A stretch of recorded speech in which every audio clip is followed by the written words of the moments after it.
How much time do you spend every day working on your dream? In the last 90 days, how many books have you read? In the last year, what new skill or knowledge have you acquired? What kind of investment have you made in you? You don't want it badder than you want to party. You don't want it as much as you want to be cool. Most of you don't want success as much as you want to sleep. Some of you love sleep more than you love success. And I'm here to tell you today, if you're going to be successful, you've got to be willing to give up sleep. There is no shortcut. There is no hack. There's no sweatless solution. You're gonna have to work. There is always weakness to work on. Always. A lot of them. Why would we allow ourselves to make easy excuses? Why would you allow that? Are you going to make today count? Because that's all you can control. And that's all that matters. It doesn't matter where you start, guys. It doesn't matter what talents you're born with. It's about where you finish. And this race isn't over. It's not over. You could still come in first in the marathon. But you gotta start today. You gotta start now. You have everything you have. Everything you need is inside you. When I realized that doesn't mean just because you don't think you're good enough, doesn't mean you can't be good. Doesn't mean you can't be great. Doesn't mean you can't carry on. But it's not going to always be like this. Your condition is not your conclusion. Nothing is impossible. So you have to decide before you leave, what's that first thing that's been impossible for you? I want you to attack it and overcome it. Because if you run from the adversity that you're going through today, you'll forever be at that level in which you're going through for the rest of your life. One day you'll look back on your life and appreciate the struggle and have nothing but gratitude for everything that happened along the way. And you come to recognize that in return, you're given the chance to earn the greatest edge of all, and one that can never be taken away. You have enough right now to change your life. You have enough right now to flip this world upside down. You have enough. You got enough power. You got enough anointing. You got enough grace. You got enough patience. You got enough gifting to make your money, get out of debt, get yourself together, and change everything about your world. Realize that you have the ability to make an impact. You have an opportunity to change that story in your head. Put yourself out there, because when you do, amazing things happen. The essence of life is growth. The essence of life is growth, to do the best you can. And here's what's interesting. Humans are the only life form that will do less than they possibly can. Humans are the only life form that will settle for less. Every other life form except human beings strive to its maximum capacity. How tall will a tree grow? Approximately as tall as it possibly can. You never heard of a tree growing half as high as it could. No, trees don't grow half. Trees send their roots down as deep as possible, stretch their limbs up as high as possible, produce every leaf possible and every fruit possible. As a matter of fact, you never heard of a human physically growing half. We keep growing until we're done. Now that's a part of life we can't control. It's genetically coded. And that's probably why we keep growing till we're done. Because we can't control that part. It's the rest of our growing that we control. The growing of our minds, the expansion of our minds, that we can control. And that's what tends to get away from us. All life forms inherently strive to their max except human beings. Now, why wouldn't human beings strive to their maximum possibility? Here's why. Because we've been given the dignity of choice. It makes us different than alligators and trees and birds. The dignity of choice makes us different than all other life forms. And here's the choice: to become part of what we could be, enough to get by, or to become all that we can be. My best advice for you is to choose the all. Earn all you can, make all the friends you can, read as many books as you can, develop as many skills as you can, see as much as possible, do as much as possible, make as much fortune as possible.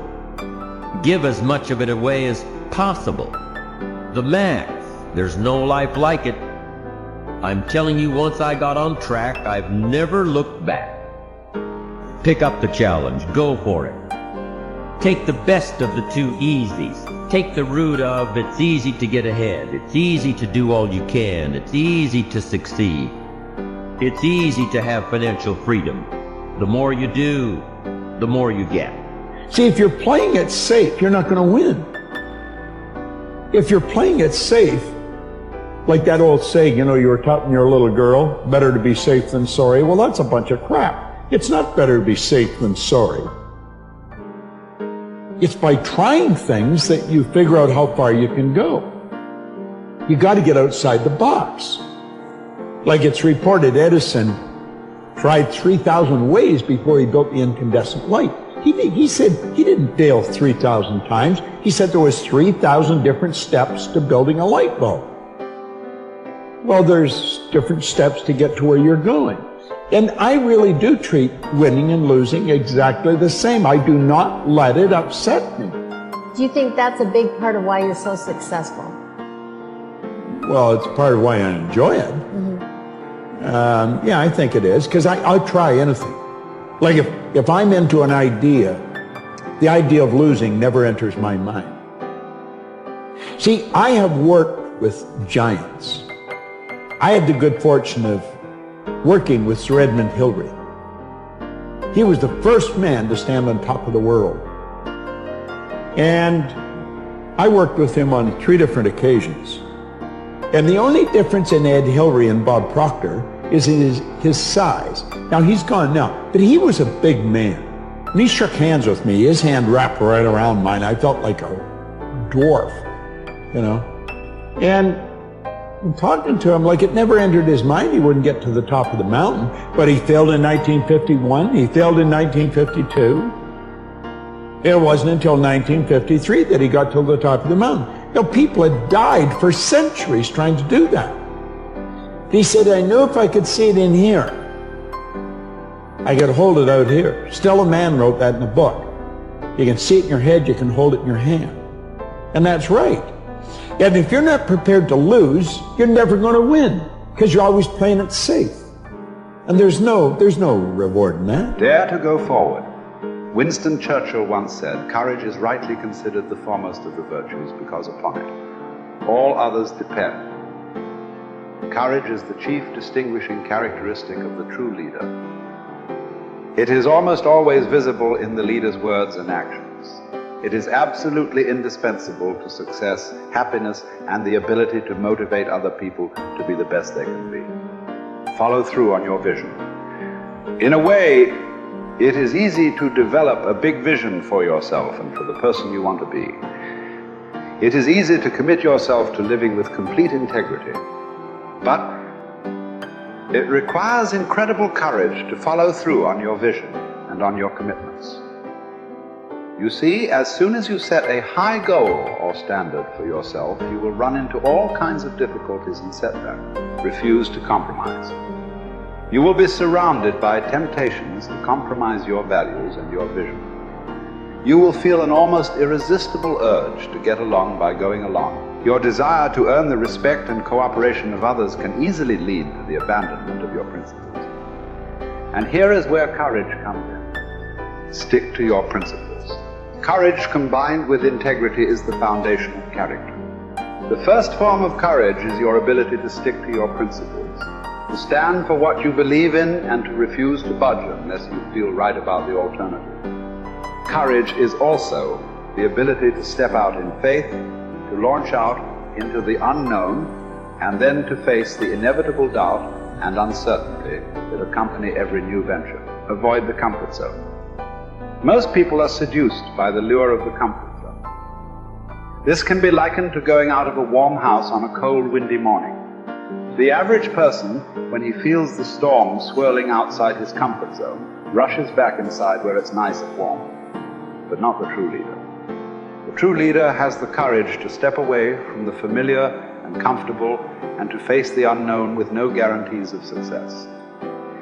It is this ability to boldly go where no man has gone before that distinguishes you as a leader from the average person. This is the example that you must set if you